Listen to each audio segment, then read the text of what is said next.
Howdy, y'all. It's Cody from the Keepers of Nerddom, and it is time to talk a little bit about Necrons versus Leagues of Votann Battle Report. We had a crazy weird game, 2K. We actually only made it, you ready for this? Till turn 2. That was it. That's as far as it made it.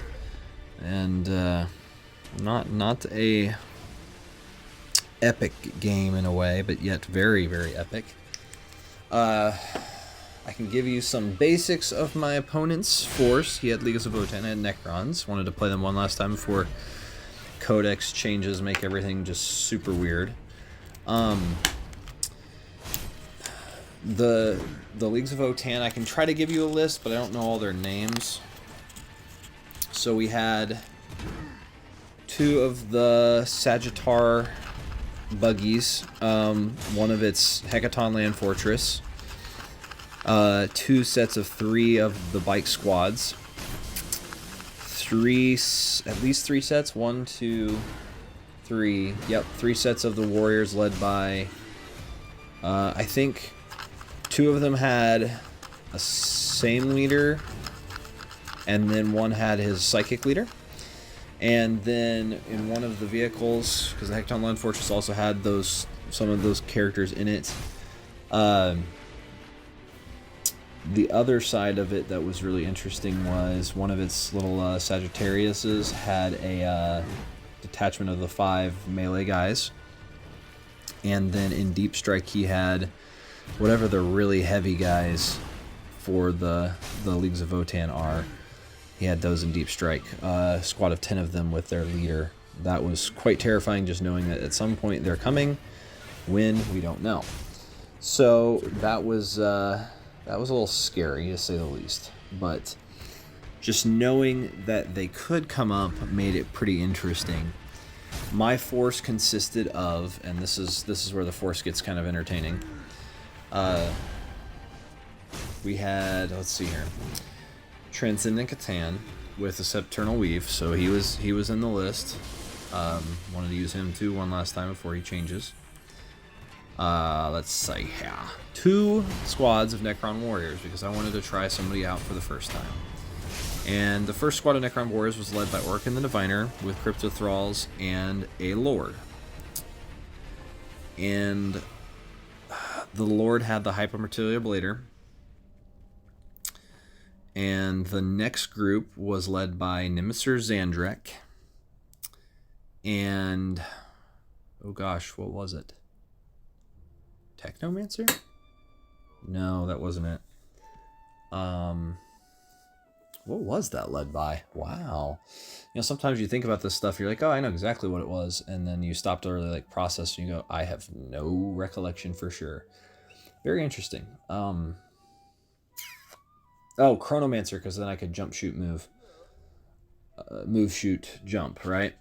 And in between those 2, because they had Cryptothralls in that squad as well, was Illuminor Xeris, because I really just wanted to make the Necron Warriors really tough. And ironically, they never took an actual shot in the entire game. So that was fun. They were just, I had all this buffs for protection, and they took 1 mortal wound from an explosion, which was kind of funny. They still got to roll against, which is ironic. So yeah, not a whole lot there to say the least, but very, very interesting there. 1 Doomsday Arc, 2 Locust Heavy Destroyers, a full squad of Locusts Destroyers with a Locust Lord, and yeah, 5 Immortals with Tesla or Gauss Reapers. And they would stay on my back line. So turn 1, I got to go first. We were doing the objective stuff, and one of the mission things that came up for special rules was that we couldn't teleport onto objectives. Had to be out 6 inches from them, or at least 3 inches. You couldn't be within 3 inches of them, so you couldn't teleport onto them directly to score them. And that was quite frustrating. But I had the secondary thing where I got points if I was wholly within 6 but nothing of theirs, so I could still technically do that with Transcendent Catan. And he did scout move with his bikes before the game began. You know, kind of expected because it's what they're there for. So we let that happen, and he got into a better position. My turn 1, I jumped Transcendent Catan as close as I could to the front, the middle objective, because there's 3 objectives out in no man's land, and then 1 on each of our home bases, and we'd get 4 victory points for scoring those, and having at least 1, and then if we have more than our opponent in our command phase, we get 4 more. So pretty cool there. Turn 1 starts, right, and I jump Transcendent Catan up into the middle onto the middle objective and facing his side. So I mean, he's out in the open, ready to go, and I knew I was baiting the melee and wanted to really see what would happen, and also just hoping that he would distract things long enough before he blew up and died. And yeah, continued that. The warriors advanced, didn't do anything else because they couldn't fire after that, but just got some stuff up there. Illuminor Xeris moved up with them and didn't. He took a pot shot at the bike, and I don't think nothing connected there. It's pretty sad. My Doomsday Arc I did have to move and got it up on a building to start firing, and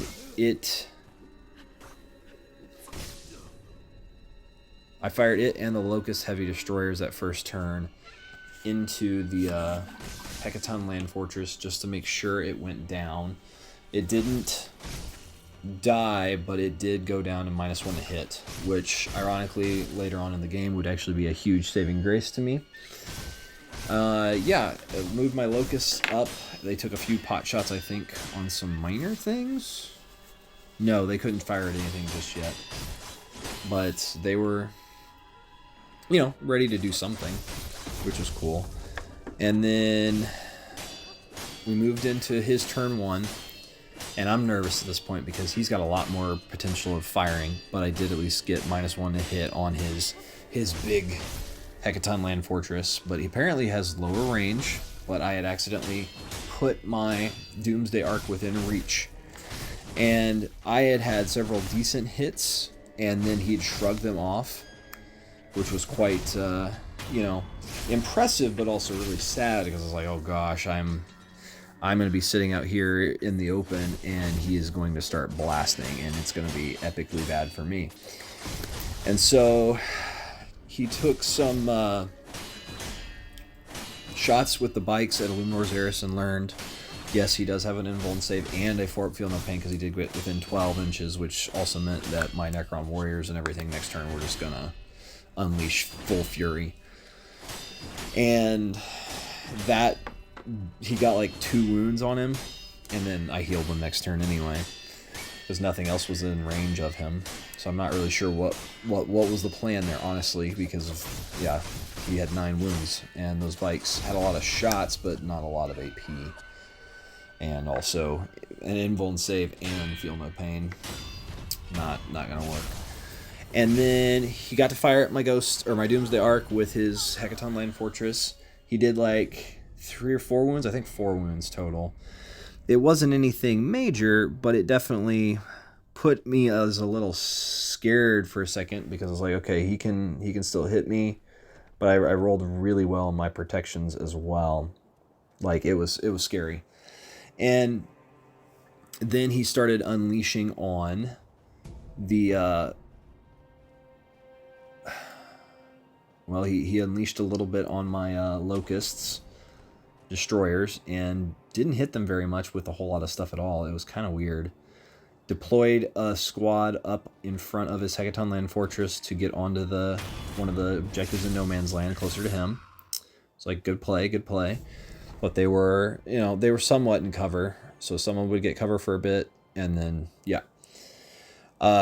his big goal was firing on Transcendent Catan, and he put one of his little Sagittarius with the melee boys right in my face, which I kind of expected, granted. So that's what I was doing, because I put him in his face. And we proceeded to have a battle, and he shot and shot and shot, and I think he did 1 or 2 wounds in the shooting. against my Transcendent Catan. Kind of crazy with how much firepower, because there was missiles, there was stuff. I mean, the things he was missing just were confusing as all get out. The dice just went cold, and my first turn dice were pretty cold too. The only thing that was working from the shots I actually got to make, because Transcendent Catan like did nothing with his 6 shots. The Doomsday Arc didn't do well, but like 1 went through of his. I think like 1 or 2. It was really sad. But I did enough damage to get him eventually after the Locust Heavies down to the point where he was -1 to hit, which was really good because, I forgot, like Judgment tokens. Both of my squads of Necron Warriors had them right off the bat at level 2. The Doomsday Arc and Transcendent Catan. Yeah. And that's what was crazy. Transcendent Catan had the +1 to hit, +1 to wound on him for their bonuses.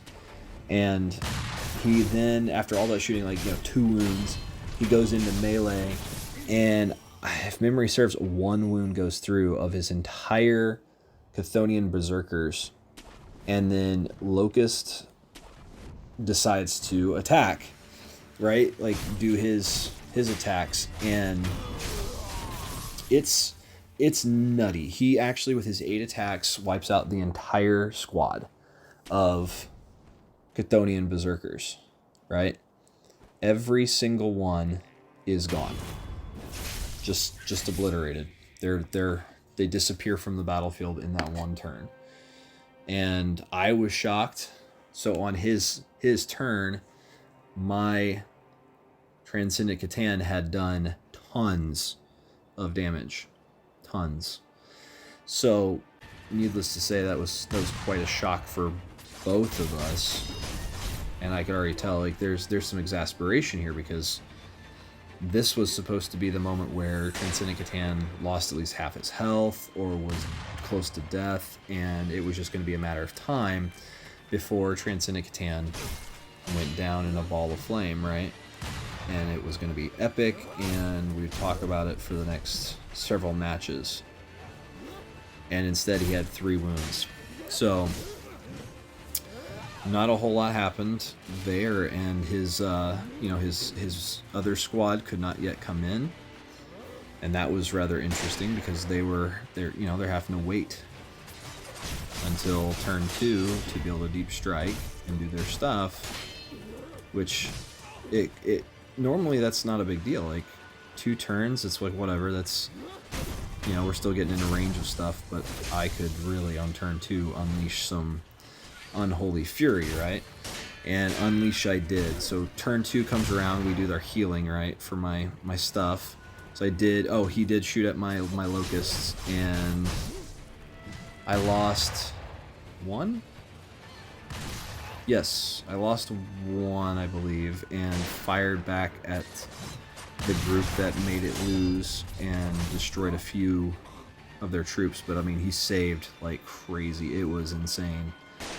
So I was kind of going, oh no, because I destroyed like 2 of them with 4 or 5 of these Locust destroyers against a infantry squad, right? The things that they're meant to destroy. And this infantry squad had enough defenses and all this stuff that it was crazy, the amount of things that they absorbed, and just went, no, we're not dying to that. Kind of insane, kind of impressive. So I was pretty nervous going into turn 2, just seeing that. I was like, okay, these things are going to be hard to put down, because I've put a lot of fire into several of these things, and I'll put 6 shots and maybe 2 will die. And they don't even have regeneration or some special like crazy stuff. It's just their higher toughness than other factions. It's really interesting.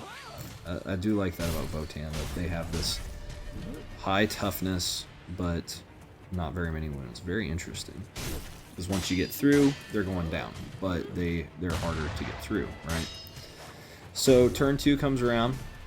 We do some repairs, and all I can do in my Locust Destroyers is heal 1 back to full health. That's all the roll actually gave me. It was kind of sad, but I was like, okay, that's fine. Not a big deal. We'll work with it, obviously. And the Doomsday Arc healed like a wound. It was pretty pathetic, but thankfully he was only damaged like down to 4, so he went to 3. He was fine. Something like that. It wasn't major deal. And then the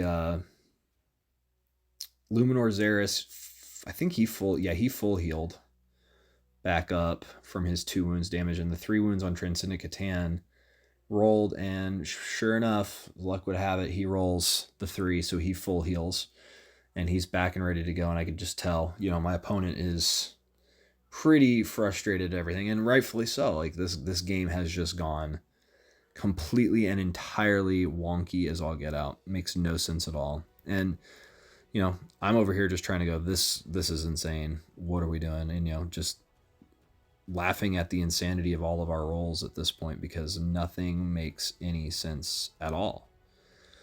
And yeah, that's kind of where we were at that point, and really quite a fascinating turn of events in turn 2. So as right away I decide, we're going to go with the big guns first. I don't know what made me decide to do so. I moved Transcendent Catan over towards the fortress and all this, and I didn't take any shots with him yet. Got everybody going, and also Nemesis Zamdrek was quite sad because both times in the game he rolled lethal hits for his warriors, so it's completely, entirely useless. Kind of funny. But that's the risk you run with him, but I at least wanted to see him one last time before he's technically illegal, which is so stupid. But I decided, we're going with the big guns first. I moved my Locust Heavies to where they could target Sagittarius land vehicle, whatever they're called. So got them ready so they could still target the Hecaton if need be, but their primary is going to be the smaller thing. Because I had already hit... I'd hit it with something. No, that's why I hadn't hit it yet, and that's what happens right here.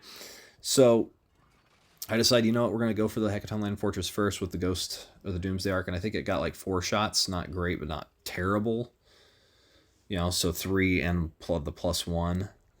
Again, not bad, but not great, and it's like a crud. So we'll try it, and lo and behold, it did get it. It destroyed it, and I go, dude, it would be so funny at this point if that thing somehow exploded.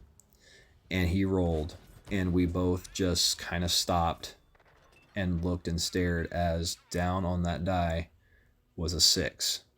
And his Hecaton Land Fortress just last turn had landed out a bunch of troops, was sitting by 3 of his bikes, and then the Sagittarium, one of them was within range of the 6 inches as well. My Transcendent Catan was in range, but not too worried about him.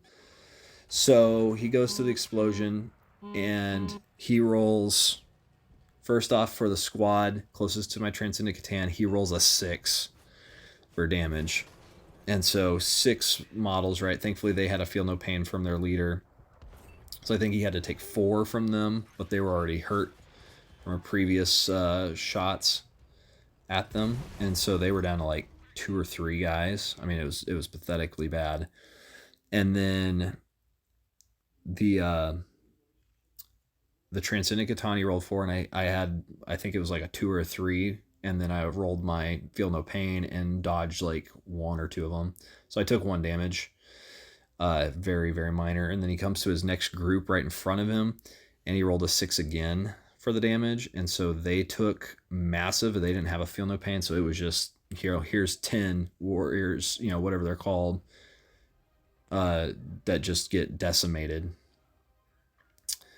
And, they're immediately just worthless. It was crazy. Just crazy. So we're watching that happen, right? And then he goes to the bikes, and I think he rolled a 5. It was enough to destroy 2 bikes. So it may have been the 6, but there were 2 bikes that got removed immediately. And then he rolled for his land fortress, and I think rolled like a 3. So it took 3 damages, or the Sagittarian took 3 damage as well. I mean, it was just, you could just see the defeat. And rightfully so, because all of a sudden, here's these squads, because he's got 1 squad still sitting up on a building guarding the home base is all they're doing. And, I mean, they're doing a good job in the sense they haven't gotten blown up, but at this point, it's a foregone conclusion in a way, because the Hecaton's gone, so his heavy weapons are down and out. Um, he's lost 2 of his squads basically, and now he's just not got a whole lot to answer with. It was bizarre. I mean, we were both kind of shocked at what just happened, what we had just experienced in this. And then I decided, all right, let's go with my other heavies and get this done. And I target his Sagittarius little buggy thing that had already been hit by the explosion, and enough damage goes through. So I think he has 9 or 10 wounds, whatever it was. It was enough to make him die, and he rolled for the explosion, and would you know it, rolled it again, and did a damage to, because I think it was just 1 damage for that thing exploding instead of like a d6, and did another damage to the infantry squad from the Hecaton land fortress, and 1 onto the bike that was left right next to him. I mean, it was just insanity. We were just watching the weirdest thing happen, and I mean, just pure defeat there, because he was literally destroying his own army, not on purpose, but just the game was just deciding, you know what? No, you're exploding tonight. It was super weird. Super weird. So after that, I'm firing with my Locust destroyers and take out what's left of the bikes, because there wasn't much target left, and use the targeting from Transcendent to go to the backmost army, little squad that was what was left of them, and destroy most of them. So they were down to like 1 or to like 2 people, because there was the leader left in the main squad from the Hecaton land fortress, and I didn't intentionally get rid of it because I wanted to charge that thing and get around him to get onto the objective, which I did with Transcendent. The other Sagittarian got pot-shotted by a Luminor Xeris that turn, and then I had decided, you know what, we're going to try 1 more charge in this phase just to see it. And I tried a Luminor Xeris, and that failed. And so then I tried the actual one that worked, was Orkin the Diviner. And if you know what's going to happen, you know exactly. I tried his squad, and sure enough, they made like an 8-inch charge. And all of a sudden, here I am on top of this dune buggy with Orkin the Diviner, because I could get him up close enough. And I hulked out because I could already tell, like, the game's over. It's a foregone conclusion at this point, because so much stuff has already exploded. There's just no way to come back from it. And yeah, Orkin the Diviner did his thing and added to his tally again. So now he's killed an Armiger, Custodes bikes, 2 of them, I think so. Obviously he's killed some smaller guys just because there was no other targets at the time for a game, but whatever. And now he's killed a Sagittarius. Yeah, needless to say, Orkin the Diviner is still... Anybody that says, no, there's something better, they haven't had Orkin the Diviner Hulk out and destroy everything in a turn. They don't know the pure joy and also the scariness of somebody going, oh, I'm going to charge your warriors. And you're like, that's fine. But also now I am hulking out on you, and I'll destroy your entire squad that just charged us because you thought you were going to destroy us. And now it's reverse card. Uno reverse right here, right now. Let's go. And that's the power of Orkin the Diviner. He's ridiculous. Pure and utter ridiculous. So that was turn 2, and at that point he was basically, my opponent had given up, and I understand, like, at this point it's basically over. He has 1 healthy squad, a messed up squad of 2 people left, and the guy's in deep strike. Like, that's all he has left, and I've lost nothing, right? Like, everything can be healed back up. I've still got a Locust Destroyer off the map is all. That's a pretty minor thing to have off the map, you know what I'm saying? So his turn comes around. He wanted to at least see it, and Oh, I did. I forgot about that. When I charged Transcendent Catan into his psychic guy that had led that group, I managed to get him 3 wounds and didn't actually kill him. So we were just locked in combat, and then he, meleeed back and didn't do anything, which was kind of entertaining because he's good at range, but not very good at melee. So he lands his goobers. He decides not to even shoot with his guys up top because at this point they're not going to do anything. They can't hurt the warriors. And whenever Orc and the Diviner had gone, whole hog crazy on that thing, he explosion went off again on the last Sagittarius and caused a mortal wound into my crew, which was fine. I was like, the Cryptothrall will take it and it'll heal back next turn, so I'm not really worried. It's just whatever. And lo and behold, we called the game at that point after turn 2. Because I was already ahead on points, and at that point by the end of turn 3, I was going to have complete board control, like nothing potentially left other than maybe 2 or 3 figures at most. So he landed his guys in the very back of my base, and when he did, I declared Overwatch. Actually, no, I declared after they because they rapid ingress. That's right, on my turn in turn 2, so that way he could move in his turn, which I was like, that's a good call. And so I overwatched him with my Doomsday Arc, and my Doomsday Arc rolled really well on shots, and 3 of the shots actually landed 6s, and they went through. And so he lost 3 models trying to get to my Doomsday Arc. And he fired onto my Immortals, and then with his not grenade launchers, I believe, he fired onto my Locust Heavy Destroyers and actually managed to destroy them with that squad. That squad's pretty scary. I was not going to lie. I was quite impressed by that power level. It was just way too little too late. And then he charged into my Doomsday Arc and my Immortals because I had 1 Immortal left after his just absolute shred, and he had some special ability that insta-killed my Immortal with a mortal wound, which was fine because he had some leader with him that did something crazy. I was like, oh, nice. So that went down, and then he got the Doomsday Arc, and I think he did like 1 or 2 wounds in melee, and Doomsday Arc didn't do anything. The Overwatch was just a really impressive thing. The Gauss Flares didn't do jack squat, but I wasn't expecting them to. I was just hoping maybe they'd do a wound at best, and yeah, they didn't do anything. So yeah, it was weird, and the only thing I requested is like, I just want to at least finish the fight with Heroes Transcendent Catan, and my melee on his turn, I wiped that psychic dude off the map like he was gone. No surprise there. But needless to say, yeah, that was where we called the game in turn 2. Turn 2, not very far in. I was already ahead.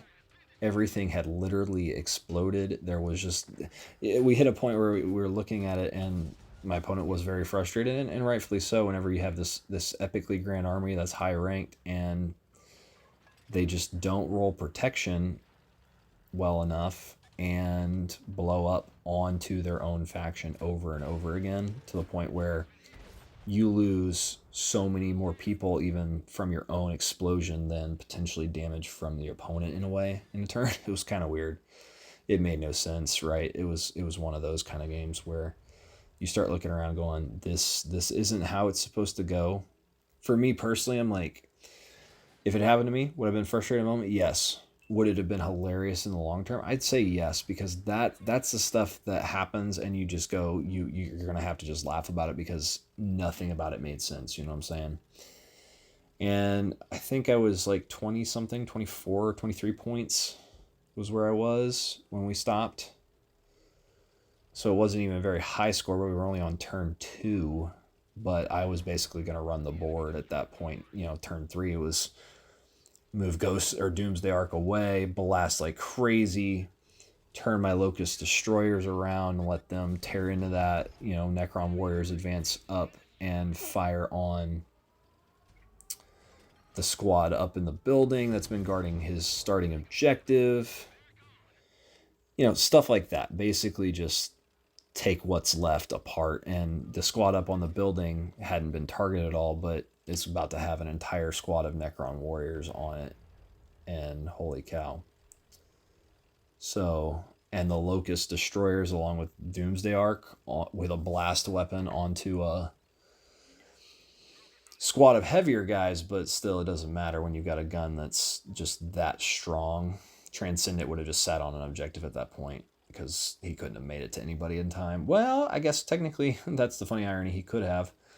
I would have lost points for it, but he could have, done his teleport. So, yeah. It was insanity, guys. Insanity. Necrons, you will be missed for what you were, but also I'd say you're less strong, but it really is just they shifted monetarily what's more valuable right now because Canoptic Wraiths are just going to be in the middle of boards going, we can't die. And if you do kill us by some miracle, that's fine. Our backups of more of us will just be here in 5 minutes, so you can have fun with them. Good luck. I was a little shocked. Leagues of Votann should have been able to hit everything, and some of it was just rolls. Like, there was some times where my opponent would be rolling like 10 dice, and in the end of those 10 dice were not even a hard target. 2 of them would go through, right? And then I would roll and save 1 or 2 of them. I mean, it was just insane. Normally I save decently, but this game, I mean, I was on fire with saves. It was silly. So what's the craziest story you've ever had from Warhammer 40K? Like a game that just went nutty. Let me know down in the comments below. Like, share, and subscribe. Thank you for joining me for this. It's a longer thing and just talking, and I hope you're enjoying the thing on screen that's been happening and just part of the, enjoying the mood and listening to a story. But yeah, let me know about your experiences in Warhammer 40K and what you've found is fun or not. Like, share, and subscribe, y'all, and thank you so much for joining me. Take care.